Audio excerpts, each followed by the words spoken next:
up, we're going to have Sam from the Diggers Forum, who co-organised the session, who's going to talk about how this all came about and the reasons for the statement of competence, etc. And then it'll go on to the videos that we've had sent in to us before we open it up for a discussion. Okay? So this is Sam. Go for it.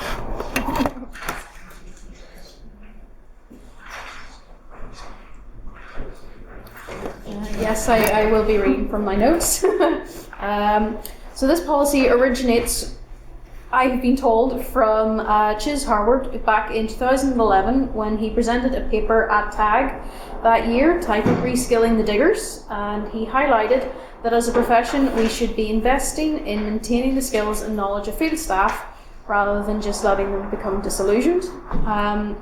Since then there has been a survey commissioned by the Diggers Forum and funded by CIFA in 2013, which many archaeologists said that they did not feel supported by their employer or that their employer was taking an active role in their training and CPD. When employers did fund training, it was more likely to be CAD, site survey or geomatics than community archaeology, which is understandable. CAD, site survey, geomatics is more relevant to the business than community archaeology, but you have to listen to also the interests of your staff. And female respondents were more likely to have self-funded their training outside of their normal role, which I personally found rather interesting.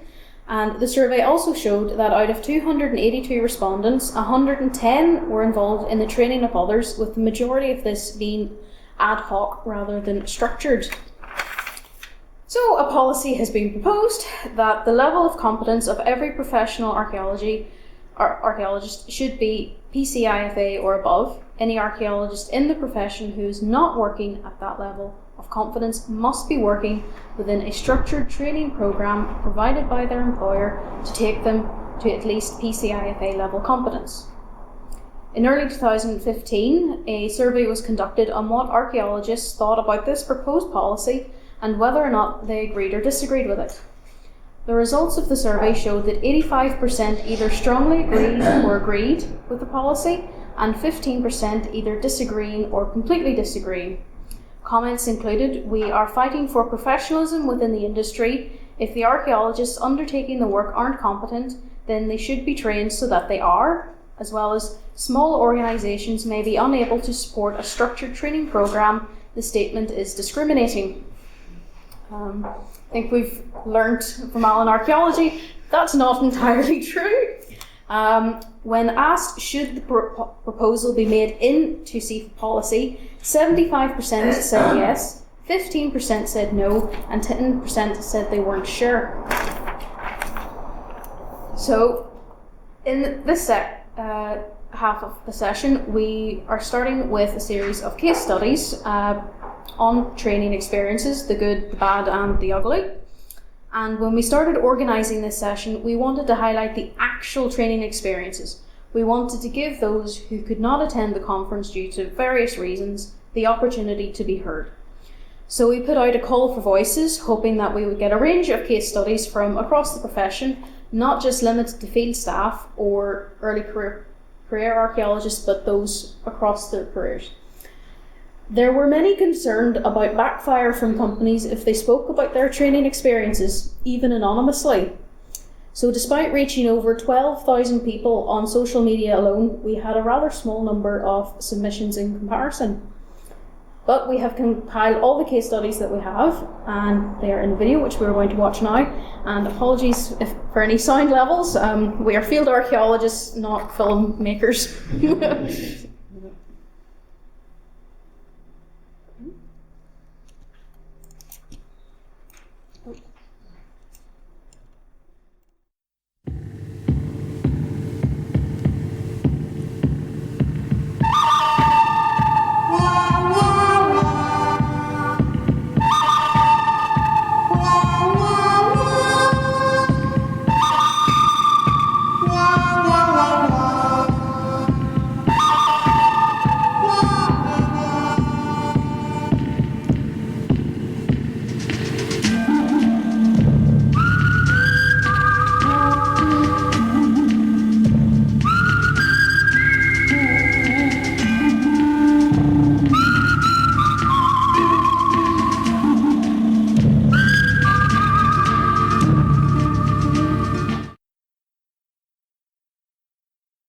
Hi, CFA.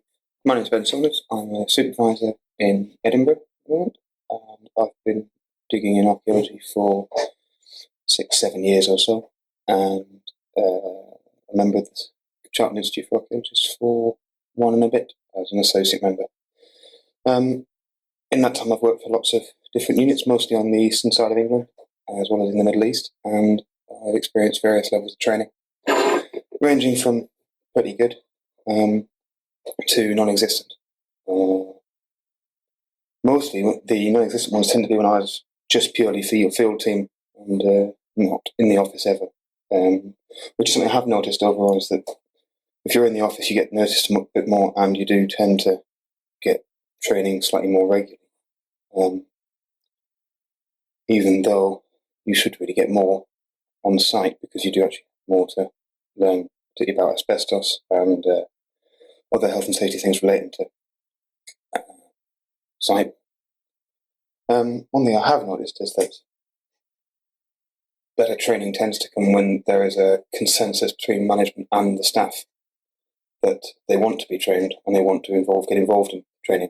One company I work for in London were very good at doing that and really put themselves out from the management side, but with the expectation that the field team would also engage. And it only works if the field team want to engage in that training. It was half it was on site time and half it was on our own time. So we had to put our effort in ourselves in our own time to do some of that training, but it was worthwhile because we learned a lot more about various phases of London archaeology and various phases of commercial archaeology itself, methods and practice, which was really helpful. And that's also come out of other places. When I worked in Cambridge, we've set up a exterior methods and theory session for anybody who's interested. It doesn't have to be a commercial archaeologist or academic archaeologist or whatever. So to come along and learn about current practices and methods in the field, and that's been pretty successful. But again, it involves working in your own time to do that. But I think if you're interested in the subject, that's important to do as well. There should be formal training within the site, particularly looking at health and safety matters and looking at the archaeology you're working with. So if you're on a Bronze Age site, there should be targeted training to teach you about how the Bronze Age people worked. Particularly if it's a farmstead site, there should be some sort of introduction to Bronze Age farming techniques and methods. Or if it's a Roman villa, some sort of discussion about how Roman villas were formed and how they changed throughout the Roman Empire would be good as well. But equally, then I think you have to go and do your own research and actually go and put together some work. I'd like to see more units setting up between units, looking at in cities that have got lots of different units, looking at having multi-unit research sessions and seminars looking at archaeology, different time zones, different different periods, and different themes would be very good. We were quite successful in Cambridge, and the London one that the company I worked for ran was very successful for those people who wanted to go along. But equally, I think that management have to put more effort into training their staff particularly in the field, because otherwise people feel disenfranchised and they feel disengaged. And when a small amount of training does come around, they don't take it up because they don't see the point, and therefore no one gains, because the management don't get a more professional, more educated, more committed team, because the field team don't feel valued and the field team don't get anything from their actual work. So I think it's for both parties to actually do the work.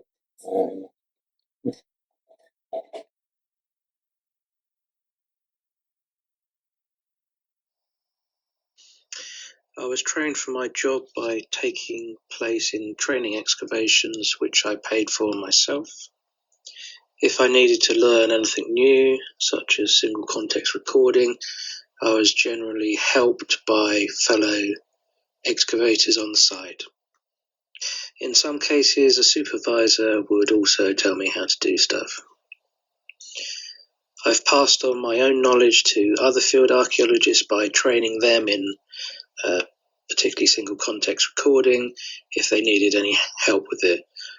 This has been recognised by my supervisors, but that's as far as it ever gets. Training fellow diggers is something you just basically do on site without any thanks from the company involved. No, I haven't been continually trained or supported to increase my skills and knowledge. I've paid for my own training in new technologies, which I've then brought back to the industry. Archaeology companies tend to not have interest in training their staff because it costs them time and money, which could be used on site.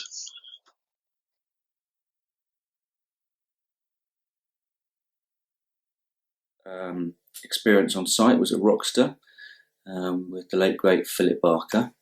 I was 16 and perhaps didn't realise how fortunate I was at the time to be trained by him. But then I suppose the day-to-day supervision and training was more by people like Mike Corbishley and Roger White and some others.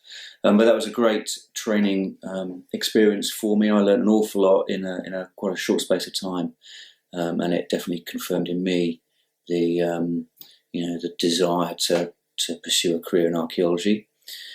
And then of course undergraduate training digs. If I'm honest, maybe I didn't learn a huge amount on that. Maybe that was my own failings as an undergraduate student. But for me, I suppose the biggest, the steepest learning curve was when I went to work in commercial archaeology around the turn of the millennium. Without naming units and individuals, I was fortunate enough to work with some very inspirational archaeologists, a handful of quite rough diamonds hewn out of Manpower Services Commission days. They took that apprenticeship style learning forward, and that's how they supervised their sites. They were supervisors or project officers, I guess. So that was a really steep learning experience for me. Do I train anybody? Yes. Obviously, I've been running the training excavation or research and training excavation in Georgia for 15 years or something, and working on various other training excavations. I would say it's an integral part of my job. I'm actually happier, I would say, teaching and training on site than I am in a lecture theatre, and it's very rewarding. And I hope that my students feel they've benefited from that experience. I suppose the other thing, do I think the statement incorporation to CFA policy will make a difference? I'd like to think that it would make a difference. It's about time that skills of site staff are more widely recognised and appreciated, and we need to move towards a situation in which those skills are properly appreciated. But I don't know whether it will make that much of a difference in the short term. But it's a step in the right direction.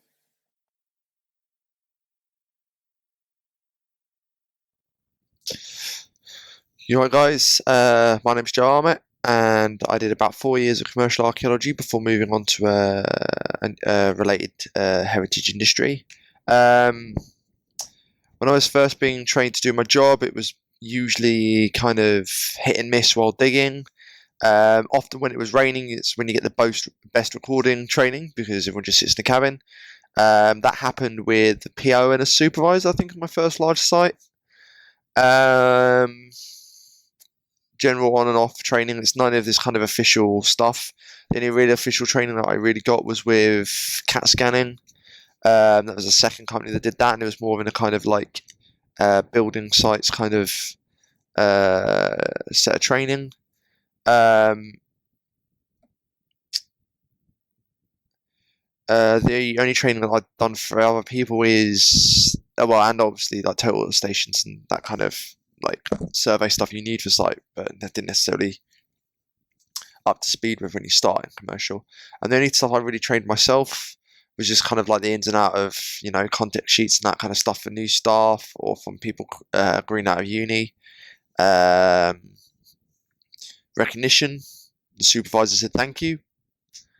I don't feel like we were getting a lot of continuing training. I don't think a lot of diggers feel like they have like any kind of training plan or anything. It tends to be as and when there's downtime. I think this is actually how a lot of people end up doing like post-deck supervisor stuff, is because there's just some downtime and that's what they fall into doing. And I feel it needs to be a little bit more organised than that. And I think that some like more wider kind of like training needs to happen in commercial archaeology. And I think a lot of the units that have connections with academic institutions for, say, some of the post-deck stuff or surveying stuff could do with working with them. And I know like all the units have very well experienced staff, but perhaps not all of them are perhaps great at teaching. So maybe some kind of work with the academic unit, academic stuff.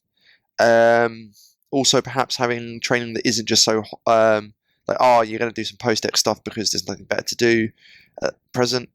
That being a little bit formalised, so the field staff can feel like their careers are going somewhere. Same with more, you know, specialist equipment like geophys, laser scanning, drones, and that kind of stuff. You know, it's all the kind of things that help diggers feel like they're actually valued by a unit and that they're not just kind of stuck in the same hole continuously.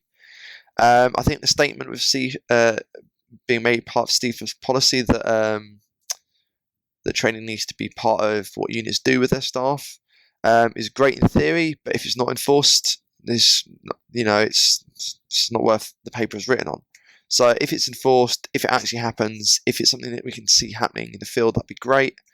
It's interesting from my point of view because in the work that I'm doing now, there's quite large training programs for both the staff and the volunteers that we work with, whether that's in specialising in particular aspects of our job or kind of working with our volunteers. So, you know, I think it would be nice if units can do something similar, and obviously there's only so much they can do due to budgetary restraints and all that stuff, but these things need to start happening if diggers just feel like they're still actually part of the industry and not just legwork. Cool. Thank you. I found that when I was working as a site assistant, there was very little training given.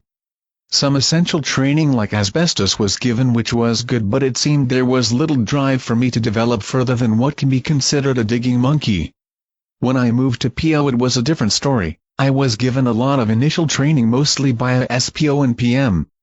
I do not really train anyone as our office is too small, otherwise I would be. I am trained and pushed to increase my knowledge. I think this stems from the size of our office.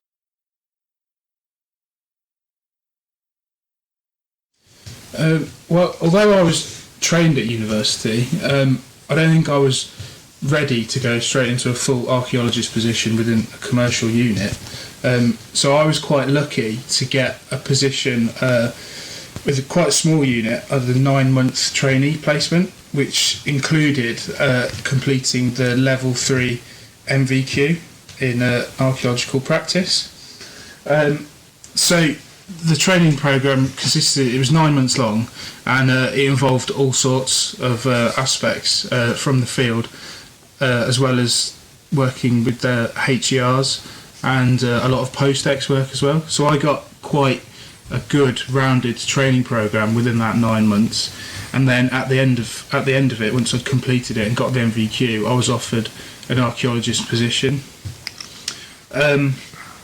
I think it was certainly helped by the fact that it's quite a small unit, and a lot of the guys that I was working with, they had got a lot of years' experience behind their belt, and I was often working in teams of 3, 4, 5, which just allowed me to really get as much knowledge off those guys as I could. Now that I'm in this archaeologist position, I do help assist training other people.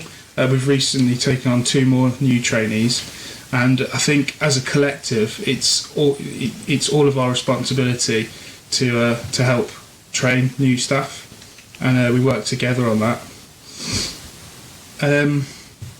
I am supported to increase my skills and knowledge.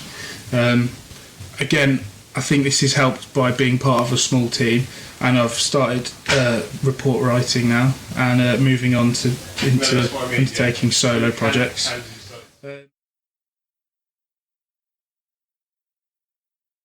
I was trained through voluntary work and learning on the job. I learn best by doing something, so I would watch others and copy, and ask lots of questions.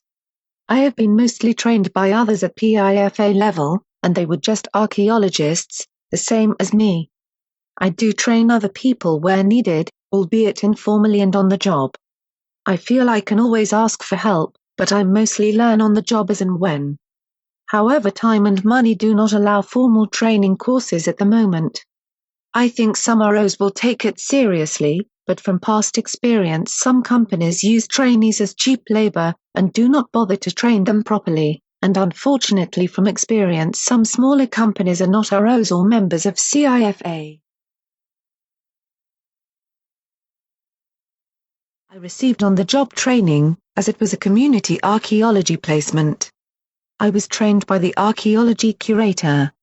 I trained volunteers on how to use the various handling collections, and this was recognized, as it was part of my work plan.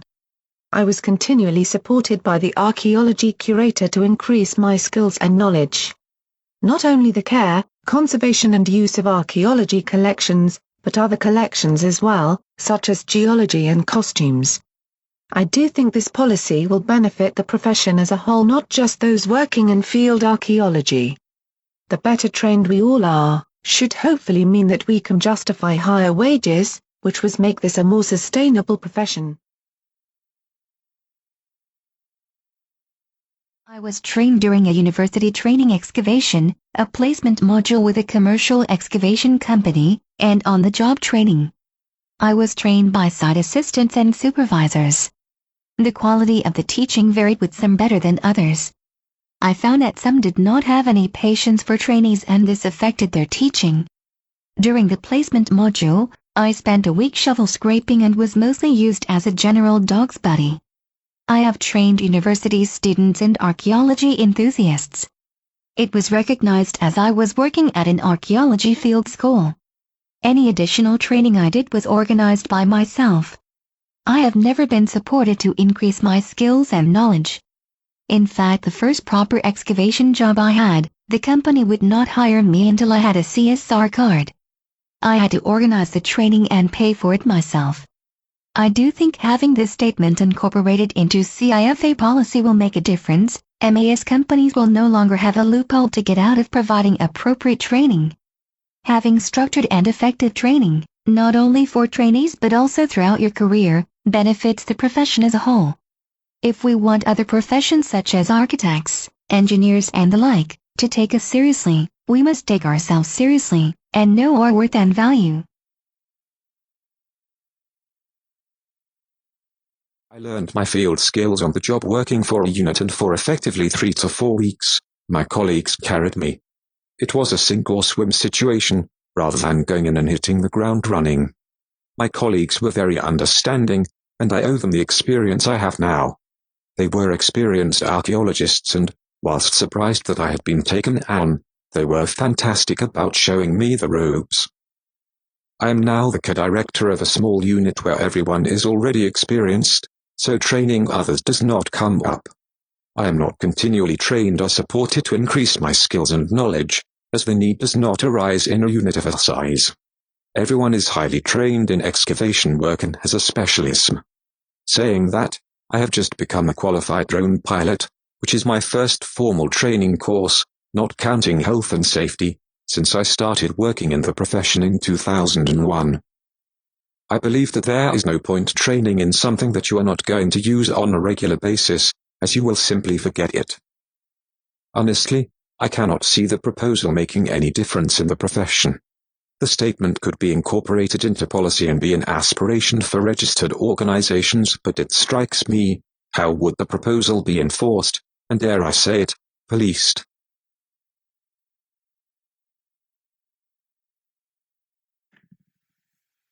I've been lucky enough to work in quite a few varied roles within archaeology, as a commercial field archaeologist, as a community archaeologist, and as a finds specialist. How was I trained? Well, most of the time it's been on the job and fairly ad hoc. I was lucky when I first started out working for my local unit during university holidays that I had a really good set of POs who really cared about staff development and training young staff and trainees. But there was no sort of structured training program. It was really beneficial when I left university and was looking for a job. But again, once I got into commercial archaeology, great training from good POs and great project managers, but nothing really structured about it. It was only when I moved into community archaeology that, as part of the CBA bursary schemes, I did an MVQ. And at first I was pretty sceptical. I thought, why on earth am I doing an MVQ when I've already got a degree and years of experience? But actually it was pretty useful for structuring my learning and putting together a personal development plan, all that kind of thing. So it's a pretty positive experience all round, actually, despite my initial scepticism. Do I train anybody? Volunteers, student placements, supported internships for people with learning disabilities. They all bring their own challenges, and that's not something that's really recognised as part of my role. Can be a tricky one, that.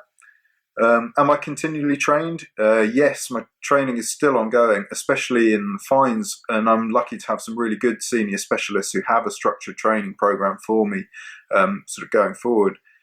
Would this policy be useful, rolled out across the board to all ROs? Yeah, I think however good your training is, it's no bad thing to have it structured. It means people don't fall through the gaps, and it's useful for everybody.